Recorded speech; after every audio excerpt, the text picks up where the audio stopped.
नमस्कार जय जगन्नाथ दर्शक बंधु शुभ सकाळ मु लिपुन आपण मानकु लिपुन ओडिया न्यूज चैनल को स्वागत। आज आमे आपणो पई ओडिशा तथा देश विदेश रो 20टी बछा बछा गुरुत्वपूर्ण खबर नै करि आछिछु। जेउ खबर गुडी को आपण माने जानिबा निहाती जरूरी, सेथि पई भिडियोटी को शेष पर्यंत देखंतु। तेबे चलंतु संपूर्ण खबर उपरे नजर पकेबा। किलो पिछा 35 टंका रे पियाज बिकिबे सरकार। महंगा माडरू आश्वस्ति पई निष्पत्ति जानतु केउठु पाइबे। चीनी परे पियाजर बढ़ुथिबा दर उपरे रोक लगाइबा एवं साधारण जनता को आश्वस्ति देबा पई केंद्र सरकार एक गुरुत्वपूर्ण निष्पत्ति नैछंती। सरकार एबे रिहाती दर रे साधारण लोकंकु केजी पिछा 35 टंका दर रे पियाज जोगाई देबे। हठात पियाज दर वृद्धि जोगु देशर किछि भाग रे एहार दाम किलो प्रति 60 रु 70 टंका रे पहुंची जाइछि। किंतु एबे सरकार प्राय अधा दाम रे अर्थात किलो पिछा 35 टंका रे पियाज बिक्री करिबाको घोषणा करिसंती। तेबे दर्शक बंधु चलंतु नजर पकेइबा परवर्ती खबर उपरे। मास शेष बेलकु पुणी लघुचाप। आज अति प्रबल वर्षा पई 16 जिल्ला को येलो अलर्ट। लघुचाप प्रभाव रे सारा राज्य रे जारी रहिछि वर्षा। उत्तर उपकूल ओडिशा एवं संलग्न अंचल उपरे सृष्ट लघुचाप क्षेत्र वर्तमान गांगे पश्चिमबंग और उत्तर ओडिशा संलग्न अंचल उपरे रहिछि। आगामी 12 घंटा रे एहा उत्तर पश्चिम दिग को गति करिवार संभावना रहिछि, जा द्वारा कि 30 तारिख जाय प्रबल वर्षा हेबो। एनै पूर्वानुमान करिछि आंचलिक पाणीपाग केन्द्र। लघुचाप प्रभाव रे गतकाली ठारु भीषण रु अति भीषण वर्षा लागि रहिछि। लघुचाप प्रभाव केवल स्थल भाग रे नुहे समुद्र उपरे मध्य पड़िछि। ओडिशा उपकूल निकट समुद्र अशांत रहुथिबारु मत्स्यजीवी को समुद्र मध्य को जिबाकु बारण करा जायछि। तेबे दर्शक बंधु चलंतु नजर पकेइबा परवर्ती खबर उपरे। केंद्र सरकार बड़ निष्पत्ति। एही 4 औषध बिक्री उपरे लागिला कटकणा। भारतर सर्वोच्च औषध नियंत्रक 4टी लोकप्रिय केंद्रीय स्नायु प्रणाली औषध बिक्री उपरे नियंत्रण को कड़ाकड़ी करिसंती। एही औषध गुडी को निशाद्रव्य भाव में व्यवहार करा जिबा संभावना नै विशेषज्ञ कमिटी चिंता व्यक्त करिया परे एभली पदक्षेप ग्रहण करा जायछि। गेजेट विज्ञप्ति रे स्वास्थ्य और परिवार कल्याण मंत्रालय फ्लुपेंटोक्सोल सिजोफ्रेनिया पई, जोपिक्लोन निद्राहीनता समस्या पई, गाबापेंटाइन स्नायु जंत्रणा दूर पई एवं कारिसोप्रोडोल मांसपेशी को आराम देबा पई औषध गुडी को ड्रग्स एंड कॉस्मेटिक्स आईन रो परिच्छेद H1 रे रखिछि। तेबे दर्शक बंधु चलंतु नजर पकेइबा परवर्ती खबर उपरे। राज्य रे सार जोगान सुरुखुरु रे चलिछि। 28,000 टन मौजूद अछि। आहुरी 3,20,000 टन आसीबो। राज्य रे चलित वर्ष सार जोगान व्यवस्था सुरुखुरु रे चलिछि। सारर अभाव जेपरि न हुए सेनै सरकारक पक्षरु कड़ा नजर रखा जाइछि। एनै समवाय मंत्री प्रदीप बळ सामंत बड़ सूचना दैछन्ति। मंत्रीक सूचना अनुसार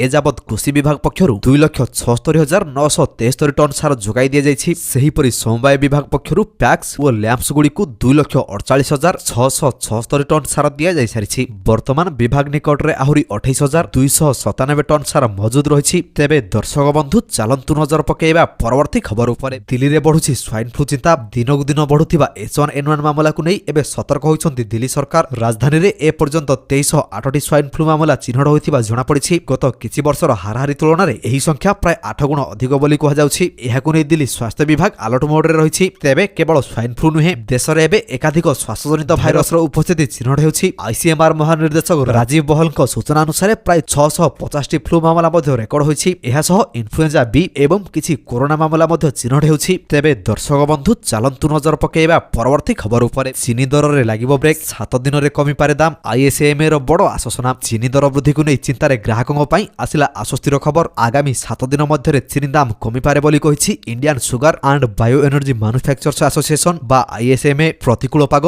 पार्वण ऋतु एवं किछि निर्दिष्ट व्यवसायिक खोलाबजारी जोगु चीनी दर 16% रु 25% को वृद्धि पाइछि। अर्थात केजी पिछा 60 रु अधिक टंका रे बिक्री हेउछि बोली स्पष्ट करिसंती आईएसएमए सभापति नीरज सिरगाकर। से कहिसंती 2025-26 आर्थिक वर्ष पई मोट चीनी उत्पादन प्राय 297 लाख टन रहिबो बोली आकलन करा जाइछि। तेबे दर्शक बंधु चलंतु नजर पकेइबा परवर्ती खबर उपरे। सरकारक बड़ घोषणा। छात्रछात्रीक पई 2000 इंटर्नशिप सुजोग, मासिक 5000 टंका स्टाइपेंड। लद्दाखर छात्रछात्री एवं युवक मानक पई एक बड़ इंटर्नशिप सुजोग आसीछि। लद्दाख प्रशासन 2000 देयमुक्त इंटर्नशिप पई आवेदन प्रक्रिया खोलिछि। एही इंटर्नशिप 25टी सरकारी विभाग रे करा जिवो। मनोनीत प्रार्थी मानकु 3 मास पई 5000 टंका स्टाइपेंड मिलिबो। एही कार्यक्रम युवक मानकु सरकारी विभाग एवं साधारण प्रशासन विषय रे निकटरु बुझिया पई सुजोग प्रदान करिवो। इंटर्नशिप पई पंजीकरण 22 अगस्त 2026 रे आरंभ होइथिला। आग्रही प्रार्थी माने सेप्टेम्बर 5, 2026 पर्यंत ऑनलाइन रे आवेदन करि परिबे। तेबे दर्शक बंधु चलंतु नजर पकेइबा परवर्ती खबर उपरे। 5टी रैंप रे 50 श्रद्धालु 1 घंटा रे 8 रु 10,000 भक्त करि परिबे धाडी दर्शन। 4 मास रे कार्यकारी। महाप्रभुଙ୍କ दर्शन पई भक्तଙ୍କ संख्या अहेतुक वृद्धि पाइछि। छुट्टी दिन रे भक्तଙ୍କ संख्या बढ़ुछि। राज्य रे बीजेपी क्षमता को आसीबा परे निष्पत्ति होइथिला श्रीमंदिर रे केमिति दर्शन श्रृंखलित हेबो। मंदिर भितर और नाटमंडप को एयर कंडीशन करिबा को निष्पत्ति होइथिला। विभिन्न उच्चतारु दर्शन करिबा को प्लेटफॉर्म करा जाइथिला। तेबे वैषयिक समस्या आसीबारु एहाकु घुंचाई दिया जाइछि। श्रीमंदिर रे धाडी दर्शन नै होइथिबा उच्चस्तरीय बैठक ପରେ ପ୍ରତିକ୍ରିୟା ରଖିଛନ୍ତି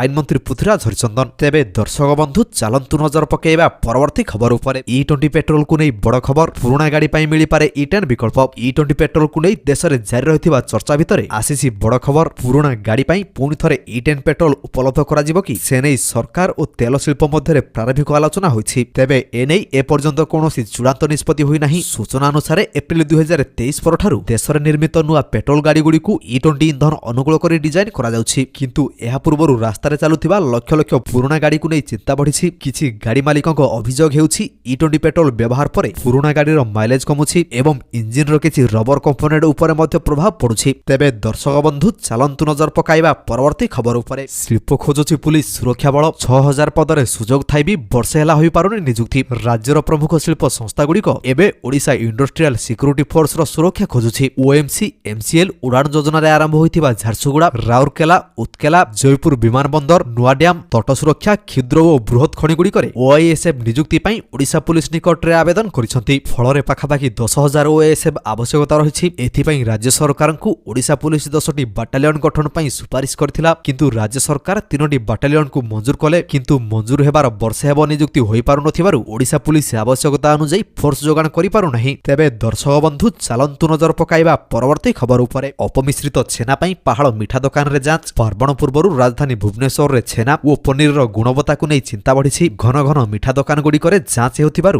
ରାକ୍ଷୀ ସମୟରେ 1.5 ଗୁଣା ଲାଭ ଆଶା ରଖିଥିବା ମିଠା ବ୍ୟବସାୟୀମାନେ ମୁଣ୍ଡରେ ହାତ ଦେଇ ବସିଛନ୍ତି। ନକଲି ଓ ଅପମିଶ୍ରିତ ଛେନା ପନିର ବିକ୍ରି ନେଇ ଆଜି ପାହାଳରେ ଥିବା ଏକାଧିକ ମିଠା ଦୋକାନରେ ଚଢ଼ାଉ ଚାଲିଛି। ମିଠାରେ କୌଣସି ରାସାୟନିକ ପଦାର୍ଥ ମିଶି ସିନା ନାହିଁ, BMC ସ୍ୱାସ୍ଥ୍ୟ ବିଭାଗ ପକ୍ଷରୁ ଚଢ଼ାଉ କରାଯାଇ ଏହାର ତନାଖନା ଜାରି ରହିଛି। ମିଠା ବଜାରରେ ଟେଷ୍ଟିଂ ଭ୍ୟାନ୍ ସହ ଅଧିକାରୀମାନେ ପହଞ୍ଚି ବିଭିନ୍ନ ଦୋକାନରେ ଯାଞ୍ଚ କରୁଛନ୍ତି। ତେବେ ଦର୍ଶକ ବନ୍ଧୁ ଚାଲନ୍ତୁ ନଜର ପକାଇବା ପରବର୍ତ୍ତୀ ଖବର ଉପରେ। ଦୁର୍ଗମ ଅଞ୍ଚଳରେ ବସିବ 707 ନୂଆ 4G ଟାୱାର। ରାଜ୍ୟର ଦୁର୍ଗମ ଅଞ୍ଚଳରେ ଥିବା ଗାଁଗୁଡ଼ିକରେ ଖୁବ୍ ଶୀଘ୍ର ହାଇସ୍ପିଡ୍ ୱାୟାରଲେସ୍ ଇଣ୍ଟରନେଟ୍ ଓ ଉନ୍ନତ ମୋବାଇଲ ସେବା ପହଞ୍ଚିବାକୁ ଯାଉଛି। 24ଟି ଜିଲ୍ଲାରେ 707ଟି ନୂଆ 4G ମୋବାଇଲ ଟାୱାର ସ୍ଥାପନ କରିବାକୁ ସରକାର ନିଷ୍ପତ୍ତି ନେଇଛନ୍ତି। ସେଥିପାଇଁ ଆବଶ୍ୟକ ସରକାରୀ ଜମି ଚିହ୍ନଟ କରି ଯୋଗାଇ ଦେବାକୁ ସମ୍ପୃକ୍ତ ଜିଲ୍ଲାର ଜିଲ୍ଲାପାଳମାନଙ୍କୁ କୁହାଯାଇଛି। ପ୍ରତ୍ୟେକ ସ୍ଥାନରେ ଅତି କମ୍ରେ 2000 ବର୍ଗ ଫୁଟ ଜମି ଯୋଗାଇ ଦେବାକୁ କୁହାଯାଇଛି। ଜମି ମିଳିବା ପରେ ମୋବାଇଲ ଟାୱାର ନିର୍ମାଣ କାର୍ଯ୍ୟ ଆରମ୍ଭ ହେବ। ତେବେ ଦର୍ଶକ ବନ୍ଧୁ ଚାଲନ୍ତୁ ନଜର ପକାଇବା ପରବର୍ତ୍ତୀ ଖବର ଉପରେ। ପ୍ଲାଷ୍ଟିକ ନୋଟକୁ ମିଳିଲା ମଞ୍ଜୁରୀ। କେନ୍ଦ୍ର ସରକାର 10 ଓ 20 ଟଙ୍କିଆ ପ୍ଲାଷ୍ଟିକ ନୋଟର ଫିଲ୍ଡ ଟ୍ରାଏଲ ବା କ୍ଷେତ୍ରୀୟ ପଞ୍ଜୀକରଣକୁ ମଞ୍ଜୁରୀ ପ୍ରଦାନ କରିଛନ୍ତି। ଉଭୟ ବର୍ଗରେ 100 କୋଟି ଲେଖାଏଁ ପ୍ଲାଷ୍ଟିକ ନୋଟ ଜାରି କରାଯିବ। ଅର୍ଥମନ୍ତ୍ରୀ ନିର୍ମଳା ସୀତାରମଣ ରାଜ୍ୟସଭାରେ ଏନେଇ ଲିଖିତ ଉତ୍ତର ରଖିଛନ୍ତି। ଏହି ନୋଟଗୁଡ଼ିକର ଫିଲ୍ଡ ଟ୍ରାଏଲ ନେଇ ରିଜର୍ଭ ବ୍ୟାଙ୍କ ପ୍ରସ୍ତାବ ଦେଇଥିଲା। ପରୀକ୍ଷଣ ସଫଳ ହେବା ପରେ ଉଭୟ ନୋଟଗୁଡ଼ିକ ନିୟମିତ ଭାବେ ଜାରି କରାଯିବ। ଅର୍ଥମନ୍ତ୍ରୀ କହିଛନ୍ତି ଯେ ସରକାର ଏହି ପ୍ରସ୍ତାବକୁ ମଞ୍ଜୁରୀ ଦେଇଛନ୍ତି। RBI ମୁତାବକ ପ୍ଲାଷ୍ଟିକ ନୋଟଗୁଡ଼ିକ ଏବେ କାଗଜ ନୋଟ ସହ ଜାରି କରାଯିବ। ଦେଶର ମୁଦ୍ରା ପରିଚାଳନା କ୍ଷେତ୍ରରେ ଏହାକୁ ଏକ ଗୁରୁତ୍ୱପୂର୍ଣ୍ଣ ପଦକ୍ଷେପ ବୋଲି କୁହାଯାଉଛି। ତେବେ ଦର୍ଶକ ବନ୍ଧୁ ଚାଲନ୍ତୁ ନଜର ପକାଇବା ପରବର୍ତ୍ତୀ ଖବର ଉପରେ। ସେପ୍ଟେମ୍ବର 22ରୁ ବିଧାନସଭା ମୌସୁମୀ ଅଧିବେଶନ ଅକ୍ଟୋବର 3 ଯାଏଁ ଚାଲିବ। ସେପ୍ଟେମ୍ବର ମାସରେ ବିଧାନସଭା ଅଧିବେଶନ। ସେପ୍ଟେମ୍ବର 22ରୁ ଆରମ୍ଭ ହେବ ବିଧାନସଭାର ମୌସୁମୀ ଅଧିବେଶନ, ଯାହା ଅକ୍ଟୋବର 3 ଯାଏଁ ଚାଲିବ। ଚଳିତ ଥର ହେବାକୁ ଥିବା ମୌସୁମୀ ଅଧିବେଶନରେ ମୋଟ 9ଟି କାର୍ଯ୍ୟ ଦିବସ ରହିଛି। ଗୋଟିଏ ଛୁଟି ଦିନ ଥିବା ବେଳେ 2ଟି ନୋ ମିଟିଂ ଡେ ରହିଛି। ଚଳିତ ଥର ମୌସୁମୀ ଅଧିବେଶନରେ ବହୁତ ଗୁରୁତ୍ୱପୂର୍ଣ୍ଣ ବିଲ୍ ରାଜ୍ୟ ସରକାର ବିଧାନସଭାକୁ ଆଣିବେ। ଅନ୍ୟପଟେ ରାଜ୍ୟ ସରକାରଙ୍କୁ ଘେରିବାକୁ ବିରୋଧୀ ଦଳମାନେ ପ୍ରସ୍ତୁତ ହୋଇ ରହିଛନ୍ତି। ଆସନ୍ତା ଅଧିବେଶନରେ ଶାସକ ଏବଂ ବିରୋଧୀ ବିଭିନ୍ନ ପ୍ରସଙ୍ଗ ନେଇ ସାମ୍ନାସାମ୍ନି ହୋଇପାରନ୍ତି। ତେବେ ଦର୍ଶକ ବନ୍ଧୁ ଚାଲନ୍ତୁ ନଜର ପକାଇବା ପରବର୍ତ୍ତୀ ଖବର ଉପରେ। ସ୍ମାର୍ଟ ମିଟର ଲଗାଇବା ବାଧ୍ୟତାମୂଳକ ନୁହେଁ। ସ୍ମାର୍ଟ ମିଟରକୁ ନେଇ ବଡ଼ ଖବର। ଓଡ଼ିଶା ବିଦ୍ୟୁତ ନିୟାମକ ଆୟୋଗ OERC 24 ମାର୍ଚ୍ଚ 2026ରେ ଦେଇଥିବା ତଥ୍ୟ ଅନୁଯାୟୀ ରାଜ୍ୟରେ ବର୍ତ୍ତମାନ 97,49,615 ଜଣ ବିଦ୍ୟୁତ ଉପଭୋକ୍ତା ରହିଛନ୍ତି। ସେମାନଙ୍କ ମଧ୍ୟରୁ ଅଧିକାଂଶ ସ୍ମାର୍ଟ ମିଟର ଲଗାଇବାକୁ ନେଇ ଦ୍ୱନ୍ଦ୍ୱରେ ଅଛନ୍ତି। ଟାଟା ପାୱାର ପକ୍ଷରୁ ଯେଉଁଭଳି ଢଙ୍ଗରେ ସ୍ମାର୍ଟ ମିଟର ଲଗାଇବା ପାଇଁ ଉପଭୋକ୍ତାଙ୍କ ଉପରେ ଚାପ ପକାଯାଉଛି, ଏହାକୁ ନେଇ ବିଭିନ୍ନ ଅଞ୍ଚଳରୁ ଅନେକ ଅଭିଯୋଗ ଆସୁଛି। ମାତ୍ର OERCଙ୍କ ପକ୍ଷରୁ ଗତ ଅଗଷ୍ଟ 10ରେ ସୂଚନା ଅଧିକାର ଆଇନ RTIରୁ ମିଳିଥିବା ତଥ୍ୟ ଅନୁଯାୟୀ ସବୁ ଉପଭୋକ୍ତାଙ୍କ ପାଇଁ ସ୍ମାର୍ଟ ମିଟର ଲଗାଇବାକୁ ବାଧ୍ୟତାମୂଳକ କରାଯାଏ ନାହିଁ। ତେବେ ଦର୍ଶକ ବନ୍ଧୁ ଚାଲନ୍ତୁ ନଜର ପକାଇବା ପରବର୍ତ୍ତୀ ଖବର ଉପରେ। ଥାର ଦୁର୍ନୀତି ଘଟଣା, 12 କୋଟି ଅନିୟମିତତା ଅଭିଯୋଗ ତଦନ୍ତ କରୁଛି ଭିଜିଲାନ୍ସ। ଓଡ଼ିଶା ବନ ବିଭାଗ ପକ୍ଷରୁ 51ଟି ମହିନ୍ଦ୍ରା ଥାର ଗାଡ଼ି କିଣା ଓ କଷ୍ଟମାଇଜେସନରେ ପ୍ରାୟ 12 କୋଟି ଟଙ୍କାର ଅନିୟମିତତା ଅଭିଯୋଗର ତଦନ୍ତ ଚାଲିଛି। ତେବେ ଏହି ମାମଲାର ତଦନ୍ତ କ୍ରାଇମବ୍ରାଞ୍ଚ ନୁହେଁ, ଭିଜିଲାନ୍ସ ବିଭାଗ କରୁଥିବା ନେଇ ପରିବେଶ, ଜଙ୍ଗଲ ଓ ଜଳବାୟୁ ପରିବର୍ତ୍ତନ ବିଭାଗ ମନ୍ତ୍ରୀଙ୍କ କାର୍ଯ୍ୟାଳୟ ପକ୍ଷରୁ ସ୍ପଷ୍ଟୀକରଣ ଦିଆଯାଇଛି। ଗଣମାଧ୍ୟମରେ ତଥ୍ୟ ଦେବା ସମୟରେ ମନ୍ତ୍ରୀ ଗଣେଶ ରାମ ସିଂ ଖୁଣ୍ଟିଆ ଏହି ମାମଲାର ତଦନ୍ତ କ୍ରାଇମବ୍ରାଞ୍ଚ କରୁଥିବା କହିଥିଲେ। ଏହା ଏକ ଅନିଚ୍ଛାକୃତ ଭୁଲ ବୋଲି ମନ୍ତ୍ରୀଙ୍କ କାର୍ଯ୍ୟାଳୟ ସ୍ପଷ୍ଟ କରିଛି। ତେବେ ଦର୍ଶକ ବନ୍ଧୁ ଚାଲନ୍ତୁ ନଜର ପକାଇବା ପରବର୍ତ୍ତୀ ଖବର ଉପରେ। ଓଡ଼ିଶାରେ ସାଟେଲାଇଟ ଲଞ୍ଚ ପ୍ୟାଡ୍ ପାଇଁ ଇସ୍ରୋର ପ୍ରସ୍ତାବ। ଭୁବନେଶ୍ୱରରେ ନିର୍ମାଣ ହେବ ବିଜ୍ଞାନ ଭବନ। ଓଡ଼ିଶାରେ ପ୍ରତିଷ୍ଠା ହୋଇପାରେ ଉପଗ୍ରହ ଉତ୍କ୍ଷେପଣ କେନ୍ଦ୍ର। ଏହି ପ୍ରସ୍ତାବ ଉପରେ କେନ୍ଦ୍ର ସରକାରଙ୍କ ସହ ପ୍ରାରମ୍ଭିକ ଆଲୋଚନା ହୋଇଛି। ଡ୍ରୋନ୍ ମାନୁ ମାନୁଫ୍ୟାକ୍ଚରିଂ ନେଇ ମଧ୍ୟ ଆଲୋଚନା ହୋଇଛି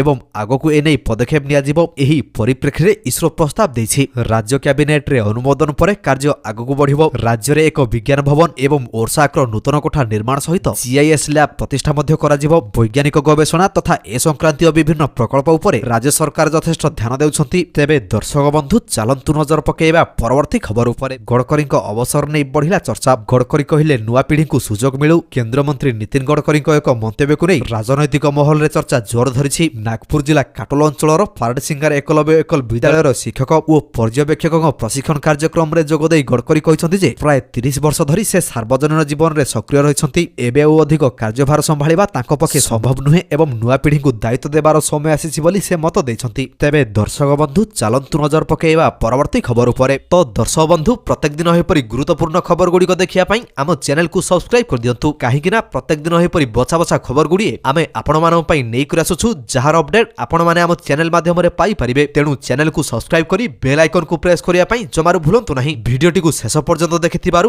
ଆପଣଙ୍କୁ ବହୁତ ବହୁତ ଧନ୍ୟବାଦ। ଜୟ ଜଗନ୍ନାଥ।